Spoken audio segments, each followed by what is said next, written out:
Praise the Lord. Silakan duduk kembali yang di sini. Keluarga Saat Teduh, sekali lagi saya sapa Anda dari hati terdalam. Jesus loves you, Yesus mencintaimu. Saya membawa sebuah pesan dari Tuhan Yesus untuk kita semua. Pesan itu begini. Tema hari ini istimewa. Terima urapan dari Israel. Ya, terima urapan dari Israel yang ingin menerima sebuah pengurapan yang baru untuk hidupnya, pekerjaannya, untuk pelayanannya, bisa mengangkat tangan seperti ini. Terima urapan dari Israel, dari Tuhan Yesus. Katakan amin. Praise the Lord. Memang Tuhan hadir di mana-mana, tapi betapa istimewanya kita bisa saat teduh bersama langsung dari Yerusalem. Kita berada di Hebrews University. Saya ingin kita membuka firman Tuhan yang ada di Keluaran. Di perjanjian lama yaitu Keluaran pasal 30 ayat 22 sampai 25. Beberapa ayat saja saya baca. Saya bacakan ya, ini mengenai minyak urapan yang kudus. Kita masuk ke dapur urapan imamat. Berfirmanlah Tuhan kepada Musa, ambillah rempah-rempah. Rempah-rempah pilihan, mur tetesan 500 shikal. Dan kayu manis yang harum setengah dari itu, yakni 250 shikal. Dan tebu yang baik 250 shikal. Dan kayu teja 500 shikal ditimbang menurut shikal kudus. Dan minyak zaitun 1 hin. Haruslah kau buat semuanya itu menjadi minyak urapan yang kudus, suatu campuran rempah-rempah yang dicampur dengan cermat, seperti buatan seorang tukang campur rempah-rempah. Itulah yang harus menjadi minyak urapan yang kudus.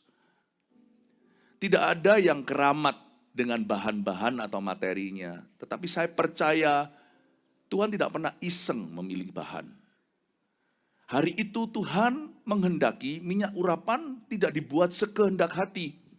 Ini minyak urapan itu apa? Di perjanjian lama yang boleh dituangi minyak ini, apalagi dituangkan seluruh botolnya habis dari tanduk hewan biasanya, adalah di atas kepala hanya imam dan raja. Nabi pula. Selain itu orang awam tidak boleh. Dan ini ingredient atau bahan-bahannya tidak boleh ditiru.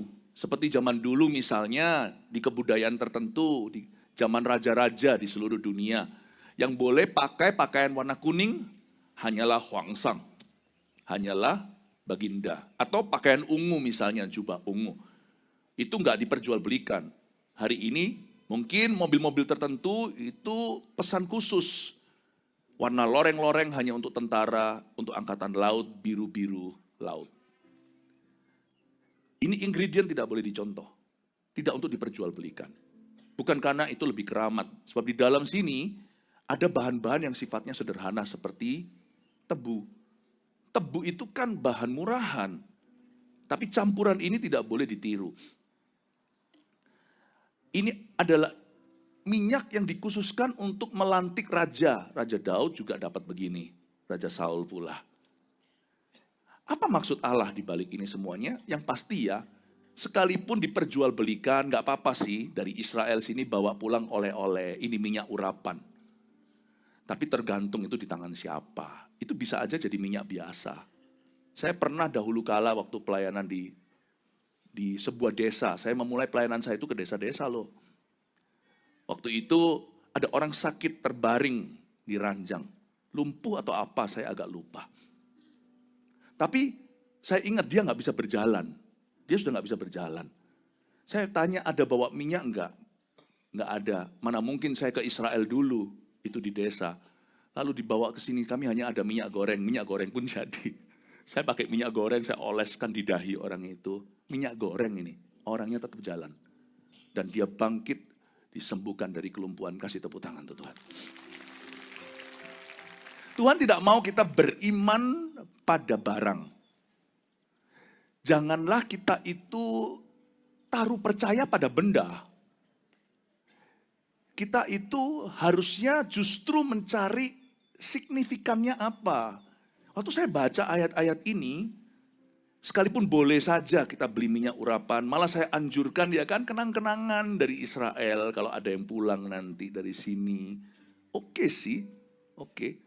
Cuman mari kita pelajari makna rohani sesungguhnya, karena iman kita kepada Tuhan, bukan kepada benda. Iman kita pada kuasa Allah, bukan pada barang atau materi duniawi. Taruh percaya itu pada janji Kristus, yaitu firman. Dan kuasa Roh Kudus itu bisa bekerja melalui apapun juga. Bayang-bayang Petrus pun jadi kok. Sapu tangan Paulus itu nggak didoakan. Kalau Anda baca sungguhan di Kisah Para Rasul, sapu tangan Paulus itu ketinggalan. Itu ketinggalan dia.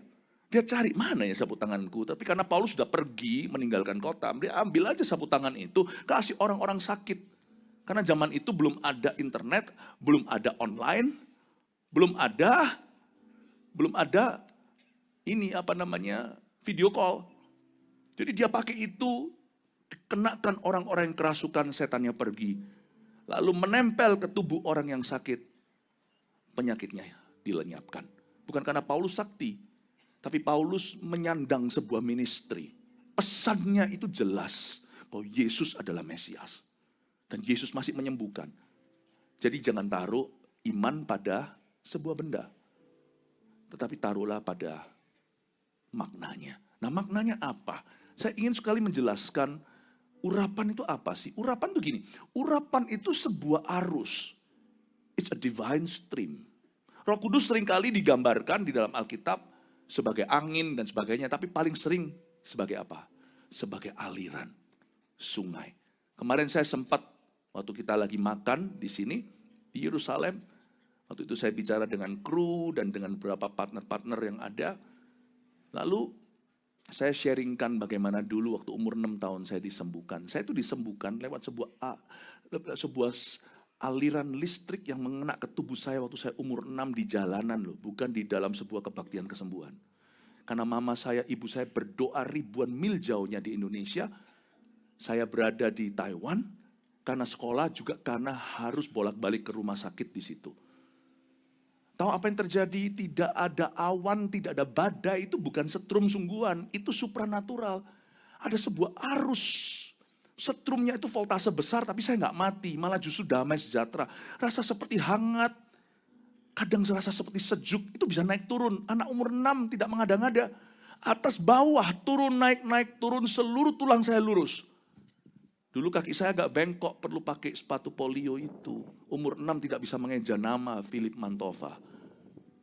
Saya disembuhkan oleh karena the stream of the Holy Spirit. Bahkan ada manifestasinya, bisa terasa.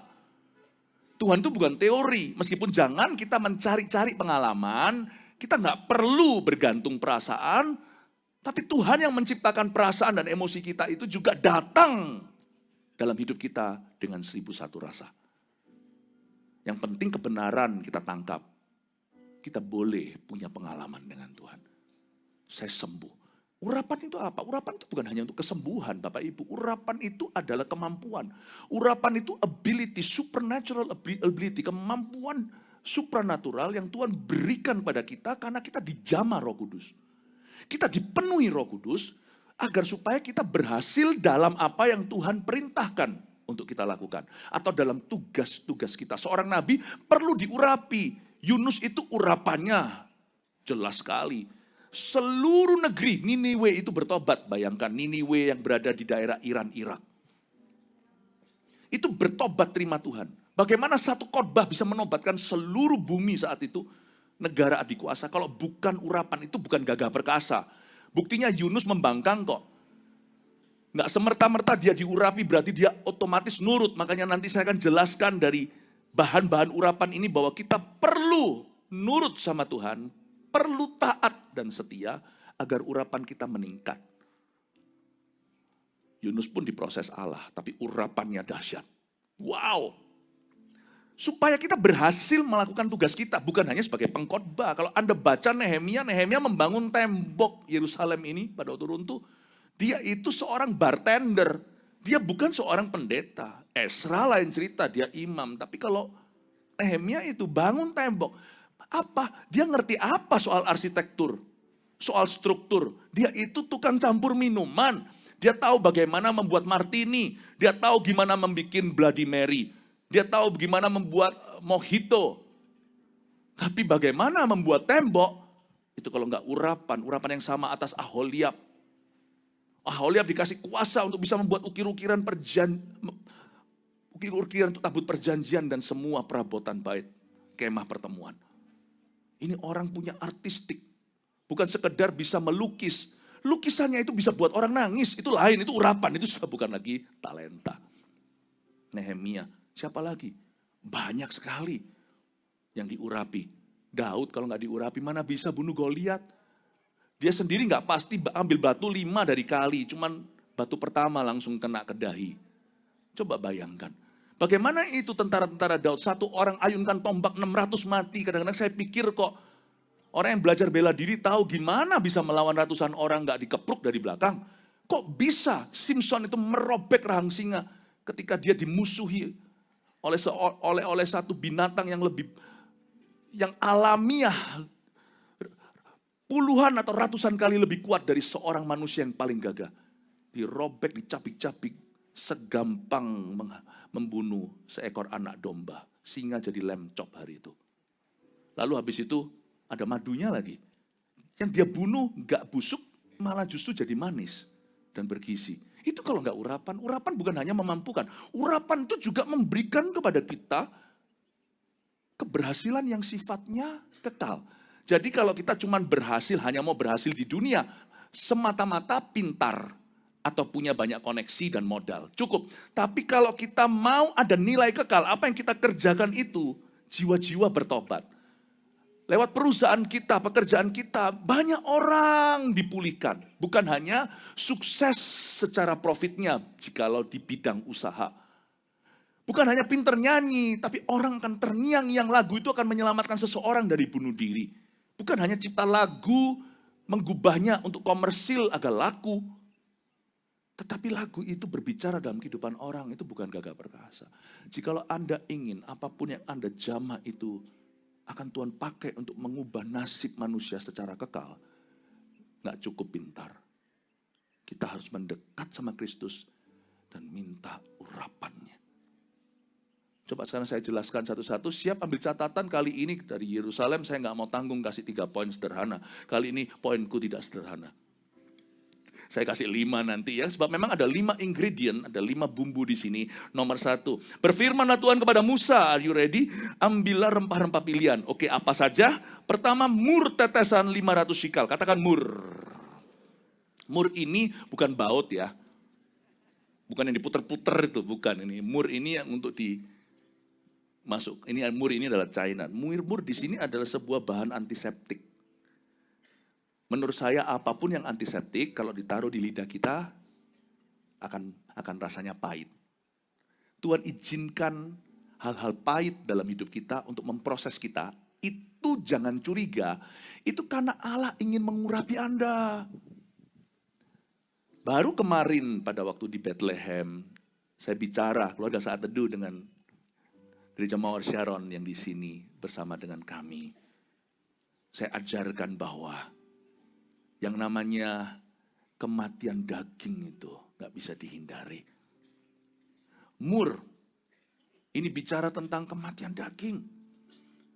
Tidak ada yang bisa menggantikan ketaatan, sungguhan. Keterampilan tidak bisa menggantikan ketaatan. Satu-satunya jalan, kemarin saya lupa mau ngomong ini. Kemarin di Bethlehem itu saya jelaskan perbedaan urapannya Raja Saul dengan urapan Raja Daud. Urapan Raja Saul itu setengahnya dipilih manusia, Tuhan ngalah. Lalu setelah itu Saul diurapi pakai tabung atau flask. Tabung itu kan produksi merchandise.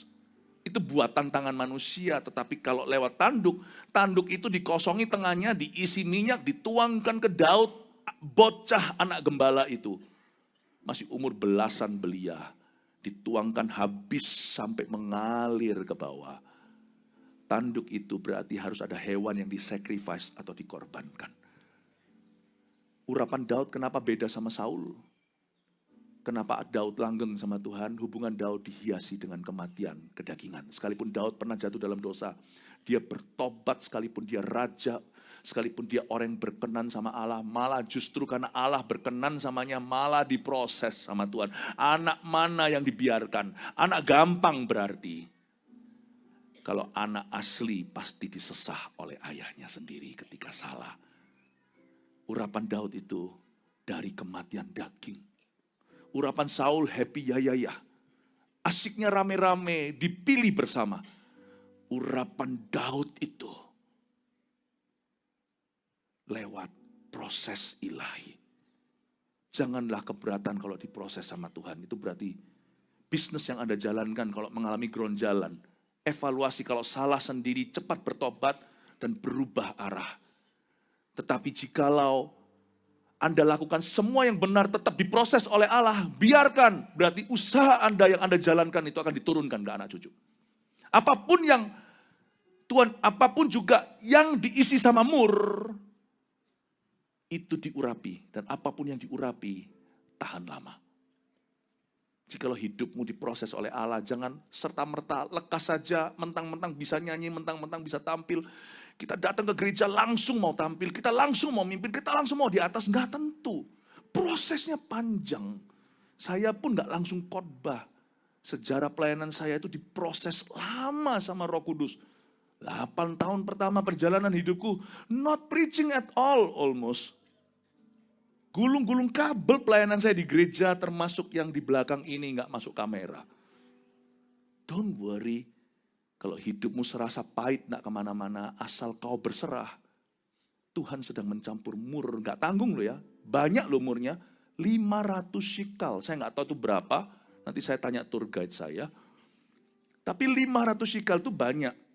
Dibandingkan dengan bahan berikutnya kalau Anda lihat, setelah mur tetesan 500 shikal, ada kayu manis yang harum.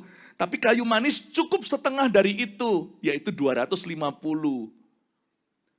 Sama Tuhan itu gampang romantis. Kalau kita belajar berkata no pada kehendak sendiri. Belajar dari Getsemani. Kenapa Yesus begitu erat persekutuannya dengan Bapa? Karena doanya itu mur semua. Kalau bisa lewatkan cawan ini dari aku. Tapi Yesus berkata, bukan kehendakku yang jadi, tapi kehendakmu. Baru merem, coba baca di perjanjian baru, di kitab Injil, muncul malaikat menghiburnya. Gampang gitu.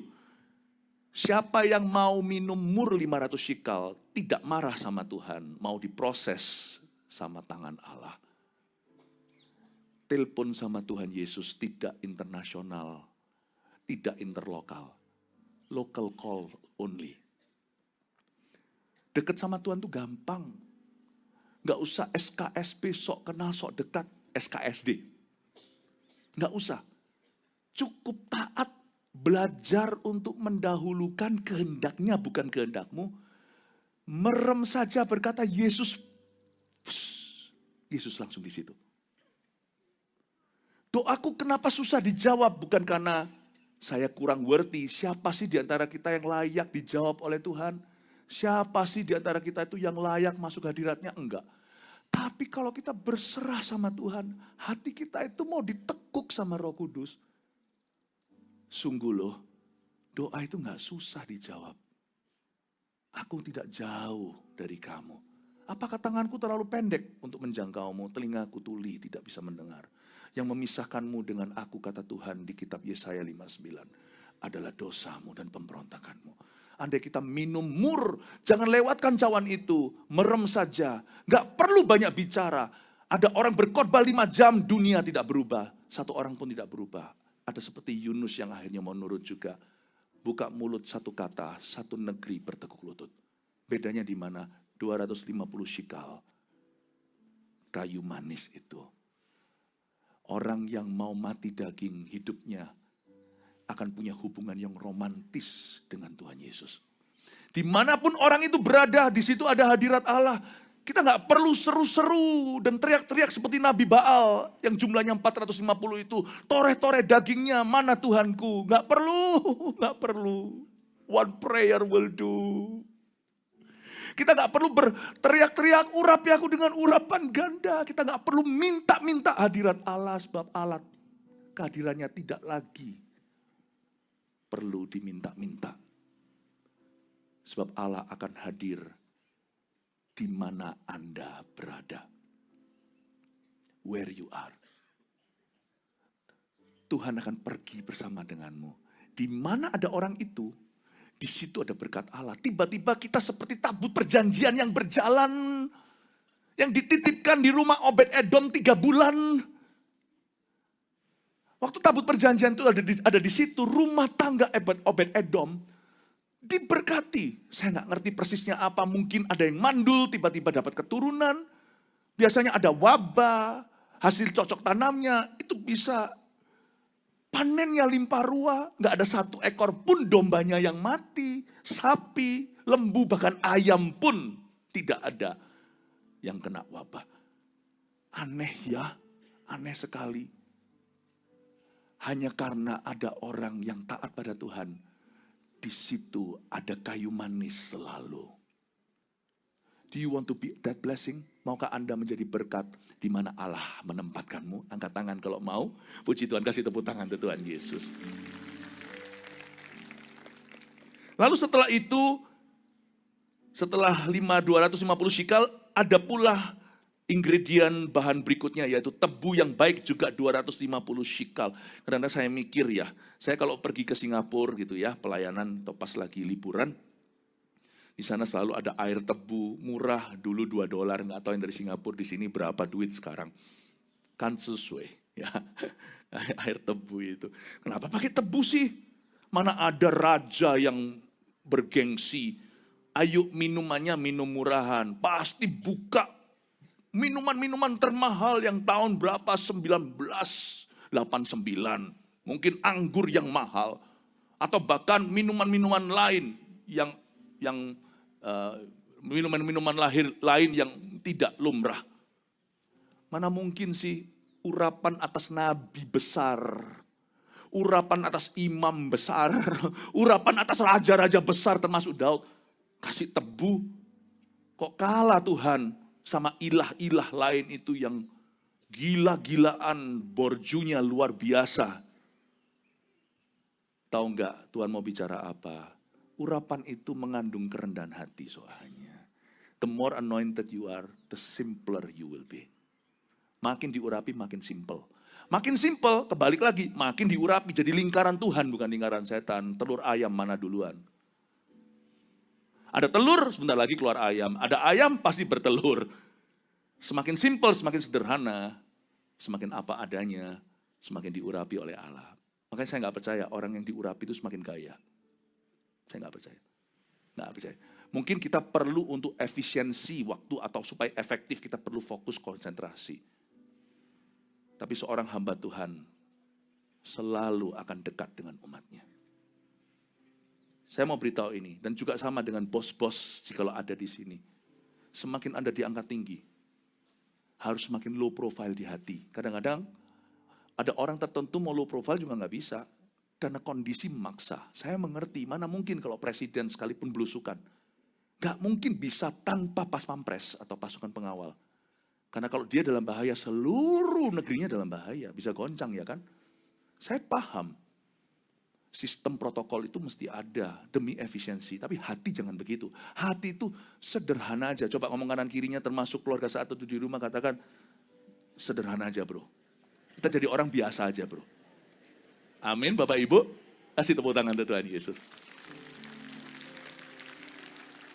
Tapi yang di sini merasa aku nggak gitu-gitu kok Pastor Philip, aku ini orangnya sederhana. Oh nggak apa-apa, berarti kesempatanmu untuk diurapi itu besar sekali. Tapi jangan minder loh ya, minder itu kelihatannya rendah hati, salah. Minder itu sombong kebalik. Coba lihat ya, orang minder kalau sukses, gayanya luar biasa, pasti akan pamer. Namanya OKB. Ya, jadi orang itu biasa aja. Kita punya urapan itu tebu loh. Kok bisa orang diurapi jadi sombong, itu roh jahat. Sebab Roh Kudus itu ingredient bahannya dalam hidup kita waktu kita diurapi dan diangkat Allah. Itu tebu. Tebu loh. Bahannya tebu. Ya. Next. Siapa diberkati Tuhan? Amin, puji Tuhan ya. Lalu habis itu setelah tebu apa? Dan ayat 24, kayu teja. Katakan kayu teja. Kayu teja ini banyak lagi, tadi 250. Yang banyak cuma mur aja, yang mur 500. Sekarang gopek lagi, sekarang 500 lagi. Dan kayu teja 500 shikal. Kayu teja itu apa sih? Dalam bahasa Inggrisnya cassia wood. Itu adalah semacam seperti kayu jati. Saya bukan ahli kayu. Cassia wood. Itu terkenal kuat, tahan musim, dan tahan lama. Aneh ya. Orang kalau semakin diurapi, kok semakin tekun, semakin sabar ya. Saya kira urapan itu selalu instan. Iya, itu mujizat. Mujizat itu instan. Tapi orang yang diurapi, seperti Musa. Orang yang diurapi oleh Allah, orangnya tekun. Kalau nggak dapat hasil seketika, atau langsing. Ya kadang-kadang kita juga mau langsing ya kan. Tanpa melalui diet, saya nggak suka diet karena ada kata die di dalamnya, ada kata mati di dalamnya. Tapi orang yang diurapi itu nggak akan takut menderita. Saudara tahu nggak, ada salah satu dimensi keluarga saat teduh, salah satu dimensi urapan adalah tahan sakit. Orang kaget. Urapan itu juga kesembuhan. Tapi urapan itu juga yang memampukan kita bisa tabah di lembah kekelaman. It takes the anointing to suffer well. Untuk menderita. Seperti Paulus katakan, bukankah aku setiap hari menderita karena gereja Tuhan? Tiap hari seperti domba yang diperhadapkan kepada penyembelihan. Luar biasa, Rasul Paulus yang sapu tangannya itu menyembuhkan. Dia berkata, duri dalam dagingku ini aku bisa tahan. Kenapa? Karena aku punya urapan. Terakhir, setelah ditimbang menurut syakal kudus dan minyak zaitun 1 hin. Nah 1 hin ini minyak zaitun 1 hin. 1 hin itu 6 liter. Katakan minyak zaitun. Ternyata minyak zaitun itu adalah minyak pelindung atau pelumas. Di sini banyak di Timur Tengah, apalagi di Israel ya. Apa-apa minyak zaitun, minyak zaitun. Minyak zaitun itu bagus katanya untuk kesehatan. Minyak zaitun ini pelindung, pelumas. Apapun juga yang krek, yang kasar dikasih minyak. Atau diminyaki, mobil juga perlu, apalagi hati. Tapi nggak tanggung loh, minyak zaitun ini campurannya tahu nggak 1 hin? 1 hin itu sama dengan 6 liter. Jadi isi berapa ratus sikal ini, terakhir campuran terakhirnya adalah 6 liter minyak zaitun. Kalau ginjal kita butuh dijaga, minum air 2 liter sehari, atau 2-3, jauh lebih penting menjaga hati dengan segala waspada. Ginjal dijaga, hati enggak. Padahal ginjal hanya melangsungkan kehidupan. Hati itu kehidupan kekal. Dari situ mengalir segala sesuatu dalam kehidupan, termasuk pernikahan. Coba nggak jaga hati, jadi apa itu pernikahannya? Termasuk hubungan, termasuk segala sesuatu sampai akhirat. Tuhan suruh bagian dari urapan itu. Orang kalau diurapi, coba lihat tandanya. Dia akan jaga hati. Karena Tuhan tidak mau mengurapi kita sekali-kali. Siapa mau diurapi sekali-kali? Jangan angkat tangan please. Ini jebakan. Yang keluarga saat itu yang angkat tangan, saya nggak melihatnya, jadi nggak dihitung. Tapi siapa di sini mau diurapi Tuhan itu langganan, bukan cuma sekali, tapi terus menerus makin lama makin kuat, makin bertambah, terus menjadi kepala bukan menjadi ekor. Angkat tangan dan tepuk tangan untuk Tuhan Yesus. Oke. Inilah campuran minyak urapan yang kudus, 5 poin, tolong dicatat. Nomor 1. Nomor pertama, rahasia urapan adalah kematian daging dalam kurung mur. Tulis itu. Musti taat. Musti taat. Jangan kejar tumpang tangan pendeta. Itu boleh sih dari waktu ke waktu. Malah saya curiga loh. Anda itu lebih banyak ditumpangi tangan hamba Tuhan daripada saya waktu saya barusan bertobat sampai hari ini. Tapi urapan kita tidak bertumbuh lewat tumpang tangan only. Bisa terjadi transfer Elisa, jubah, saya mengerti. Tapi Elisa tidak diurapi baru setelah dapat jubah Elia. Dia sudah jalan dalam urapan Elia. Lalu dia mengalami boosternya. Setelah vaksinasi sekali 2 kali, yang ketiga dia booster langsung. Beda lah. Beda. Kalau datang misalnya ke Holy Land sini nggak tahu apa-apa soal Alkitab. Kita nggak akan dapat banyak. Tapi kalau kita sudah dapat dulu banyak tentang Alkitab. Kita tanya misalnya dengan tour guide-nya atau dengan hamba Tuhan yang pimpin.